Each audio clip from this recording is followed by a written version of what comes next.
And when there came to them a messenger from Allah, confirming what was with them, a party of the people of the book threw away the book of Allah behind their backs, as if it had been something they did not know.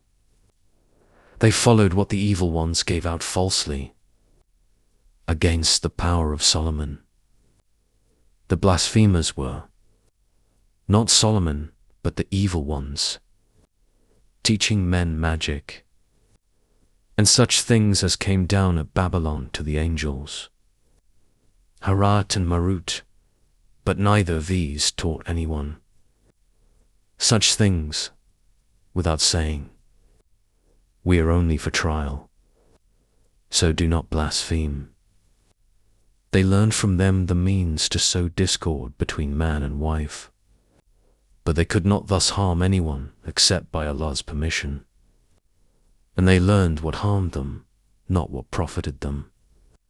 And they knew that the buyers of magic would have no share in the happiness of the hereafter. And vile was the price for which they did sell their souls, if they but knew. If they had kept their faith and guarded themselves from evil, far better had been the reward from their Lord, if they but knew. O thee of faith!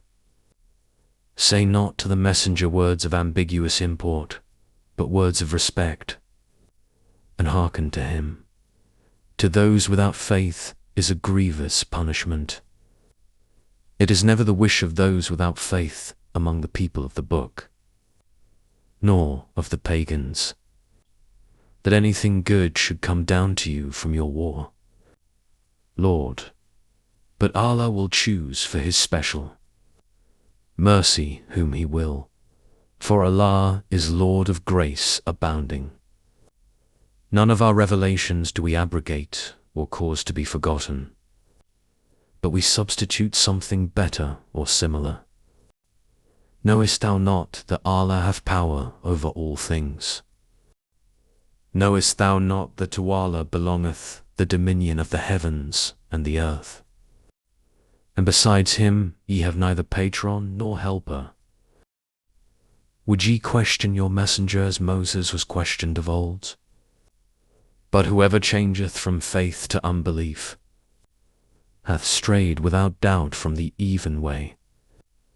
Quite a number of the people of the book wish they could turn you people back to infidelity, after ye have believed, from selfish envy, after the truth hath become manifest unto them.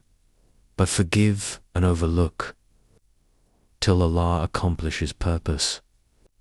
For Allah hath power over all things, and be steadfast in prayer and regular in charity. And whatever good ye send forth for your souls before you, they shall find it with Allah, for Allah sees well all that ye do. And they say, none shall enter paradise unless he be a Jew or a Christian. Those are their vain desires. Say, produce your proof if they were truthful.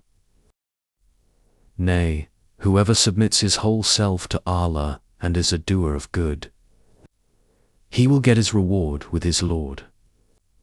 On such shall be no fear, nor shall they grieve.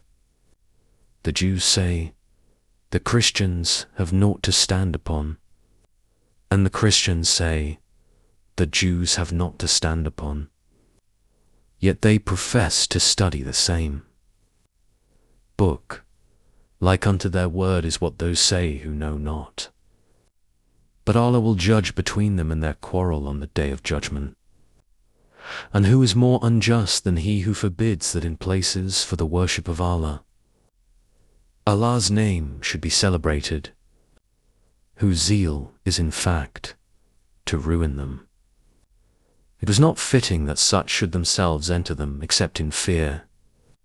For them there is nothing but disgrace in this world, and in the world to come an exceeding torment.